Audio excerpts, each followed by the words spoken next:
Class 7 থেকে 12 পর্যন্ত ছাত্রছাত্রীদের জন্য Edubhavan online education app Google Play Store থেকে ফ্রিতে ডাউনলোড করো, লিংক ডেসক্রিপশনে। কলকাতাবাসীদের জন্য বিরাট সমস্যা, 1 মাস বন্ধ থাকতে চলছে মা উড়ালপুল। সোমবার থেকে 1 মাসের জন্য রোজ রাতে 7 ঘন্টা করে যান চলাচল বন্ধ থাকবে মা উড়ালপুলে। মা উড়ালপুলে পার্ক সার্কাস টু বাইপাসের দিকে কেএমডি এর তরফে সংস্কারমূলক কাজ করা হবে।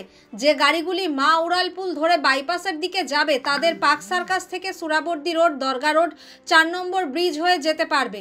এই সিদ্ধান্তের ফলে ইএম বাইপাস থেকে যে গাড়িগুলি মা উড়ালপুল দিয়ে শহরের পশ্চিম দিকে চলাচল করত সেই গাড়িগুলির জন্য বিকল্প রাস্তাও দেওয়া হয়েছে। ওই গাড়িগুলি ইএম বাইপাস, পরমা আইল্যান্ড, পিসি কানেক্টর, 4 নম্বর ব্রিজ, নিউ পার্ক স্ট্রিট, আমির আলী অ্যাভিনিউ হয়ে এজেসি ফ্লাইওভার হয়ে যাবে। সোমবার 28 এপ্রিল থেকে 27 মে পর্যন্ত প্রতিদিন নির্দিষ্ট একটি সময় বন্ধ থাকবে এই উড়ালপুল। ওই 1 মাস রাত 11টা থেকে পরদিন সকাল 6টা পর্যন্ত মা উড়ালপুলে যান চলাচল বন্ধ থাকবে। মেরামতির কাজের জন্যই মা উড়ালপুল কিছুক্ষণ বন্ধ থাকলেই সমস্যার মুখে পড়তে হয় নিত্যযাত্রীদের।